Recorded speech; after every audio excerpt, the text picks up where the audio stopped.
À la mi-octobre 2023, je me suis prêté pour la seconde fois la même année à être jury à la soutenance de mémoire de recherche pour des étudiants Bac+5 en école d'ingénieur. Cette expérience est relativement similaire à la précédente pour des soutenances à un diplôme de bachelor pour laquelle j'avais improvisé une vidéo dans ma chambre d'hôtel. 6 soutenances dans la journée, approximativement 1 heure par candidat, mais 6 heures d'attention maximum et de focalisation pour s'assurer que chaque étudiant réponde aux exigences de l'épreuve, pour juger de son travail et de sa restitution selon une grille de critères, pour poser et répondre aux questions. Cette audition entre guillemets n'est pas uniquement pour s'assurer du respect des canons académiques, mais également pour encourager, le plus souvent, voire mettre en garde le candidat, c'est plus rare, quant à la cohérence de son parcours, de ses qualités que l'on perçoit par rapport à son projet professionnel, et lui donner quelques conseils le cas échéant. Ces soutenances concernaient des mémoires de recherche, les sujets étaient assez libres et ne devaient pas être nécessairement en lien avec un sujet de l'alternance de l'étudiant.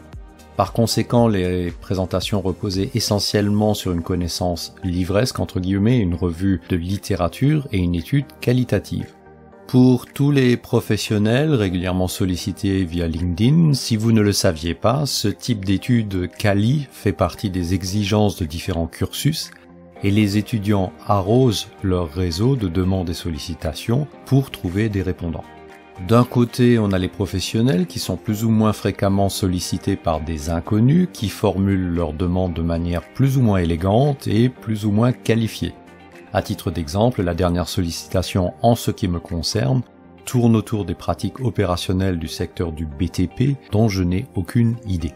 Se pose alors la question, veut-on ou peut-on distraire une demi-heure ou 1 heure s'il y a entretien de son temps précieux pour aider un ou une parfaite inconnue? De l'autre côté, il y a les étudiants qui doivent trouver un échantillon de répondants suffisant et idéalement représentatif qui démontre le sérieux de leur travail.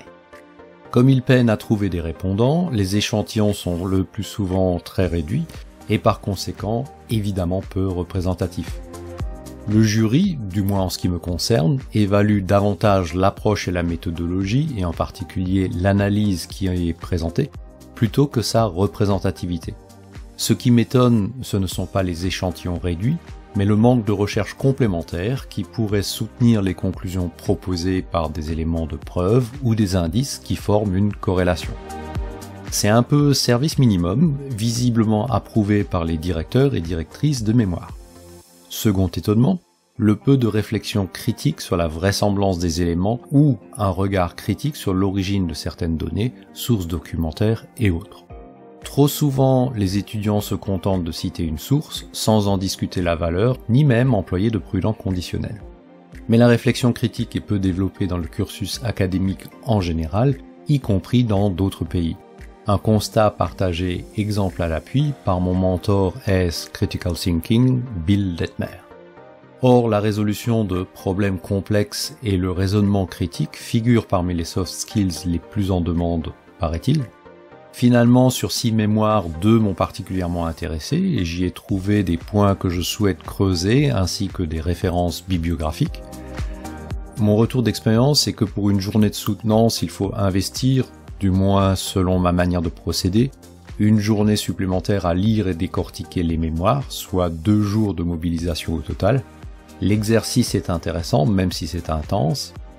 Sur la base de ces 2 expériences de jury, est-ce que je répondrai favorablement à une autre demande future?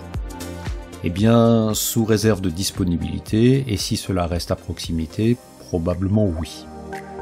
Si vous souhaitez partager vos propres expériences de jury d'examen, n'hésitez pas à en faire profiter la communauté en les postant dans les commentaires. Merci pour votre intérêt à mes publications. Abonnez-vous pour n'en rater aucune. Et je vous dis à bientôt.